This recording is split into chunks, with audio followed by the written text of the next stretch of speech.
Hello and welcome to Nonprofit Times TV. I'm Randall Mauricio. Tamara is away today. Every 2 weeks, we have the latest news and information from the nonprofit sector. On today's show, the short lives of apps, nonprofits fueling Detroit's comeback, and a 150-to-1 ROI. Nonprofit executives who are racing to have an app created for their organizations should take note of this statistic. Of all the mobile apps downloaded, only 2% are opened a second time. B. Bonin-Burrow, Global Director of Digital and Social Media for PepsiCo, cited the stat during a rapid-fire keynote session at the Direct Marketing Association's annual conference. PepsiCo is running the Pepsi Refresh promotion in the United States, where customers with ideas for good works in their communities can compete for funding. Burrow says content is key to people returning. America is a society of participation, but also one of experimentation that quickly discards what isn't interesting. We can't digest long-form content. We're being rewired as a society, says Burrow. The information superhighway has evolved from the nerds to the Brady Bunch, where singular use has given way to personal networks. Detroit has become the convenient poster image of all that is ailing the U.S. economy, the nation's inner cities, and the idled American workforce. It's the place where everything from home foreclosures to obesity to unemployment is playing out. The area's foundations and other nonprofits are working to help with the city's turnaround. Hundreds of millions, probably billions of dollars are being spent to try to repair the city and surrounding southeastern Michigan. Probably billions because nobody's keeping count and there isn't any real compilation of results between organizations trying to save the city. The Michigan Nonprofit Association says about 60 community development organizations are doing work in the city. The Council of Michigan Foundations reports $107.7 million in grants has been paid out for the Metro Detroit area in the past year. The Community Foundation for Southeast Michigan's most recent efforts have focused on strengthening the east side neighborhoods along the riverfront. CFSEM President Miriam C. Nolan says it'll be one of the longest developed riverfronts in the country. Together, the CFSEM and the Kresge Foundation have contributed over $17 million in grants on this Greenways initiative.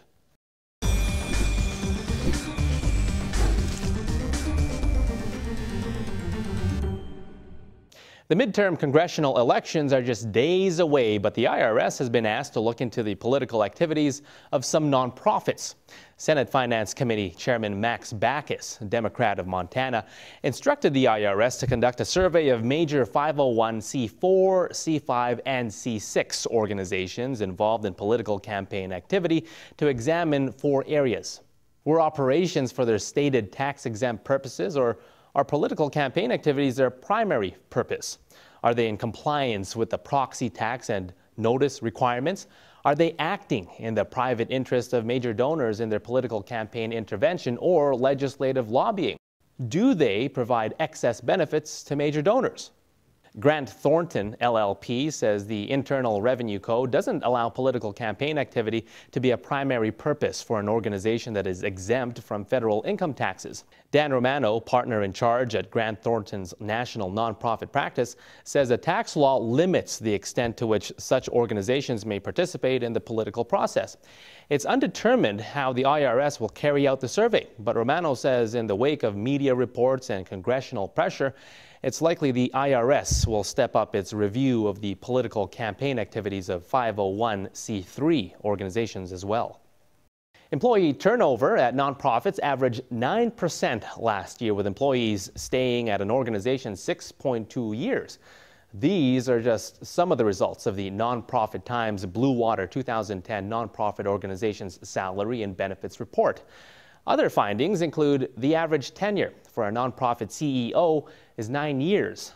Almost 37% of nonprofit operating budgets are spent on total cash compensation costs.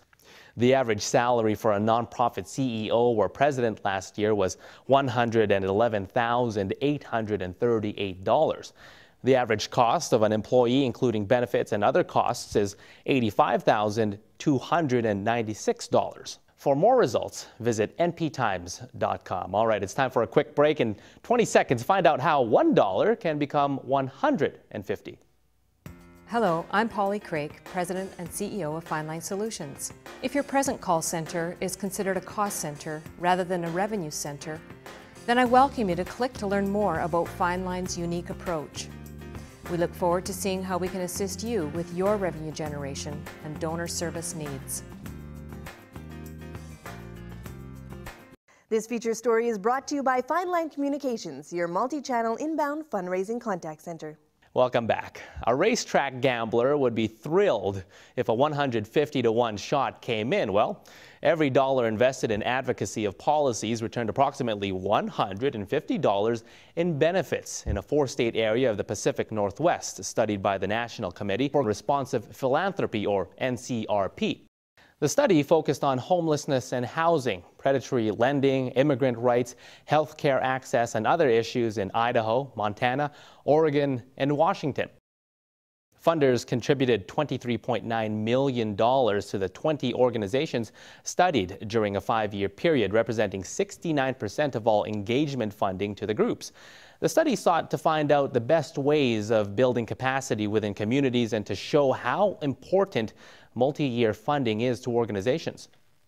Joining me is Lisa Rangeli, the study's co-author and director of NCRP's grant making for Community Impact Project. Lisa, what surprised you most about these findings?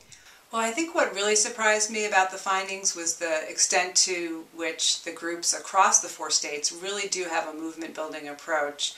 They're working across issues and constituencies and looking at the long-term effort to build something bigger that goes beyond, the next campaign or the next victory. What do you think was the most innovative strategy employed? Well, I think I was really impressed with the extent to which many of the groups integrated their organizing and advocacy work with voter engagement, with nonpartisan voter engagement.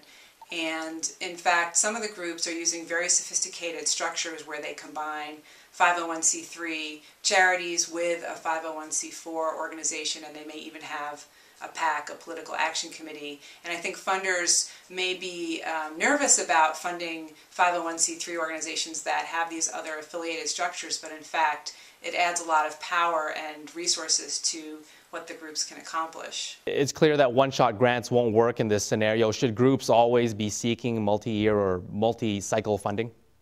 Well, I think every group we've talked to has certainly told us that they would prefer to have flexible multi-year funding from their foundation sources. But I think there's still an education process that needs to go on so that funders understand why those kinds of dollars are going to help advocacy and organizing groups be the most flexible and really seize the opportunities as they come up, in the policy context. Much of this relied on coalition building and collaboration. And in these times of competition for dollars, how should nonprofits be approaching funders? Well, I think that foundations often support the concept of collaboration, and I think nonprofits need to help foundations understand what it really means to collaborate, how labor intensive and resource intensive it is to build those relationships over time, and that the most effective coalitions really often are kind of grow organically from the bottom up and are not kind of funder initiated and funder driven.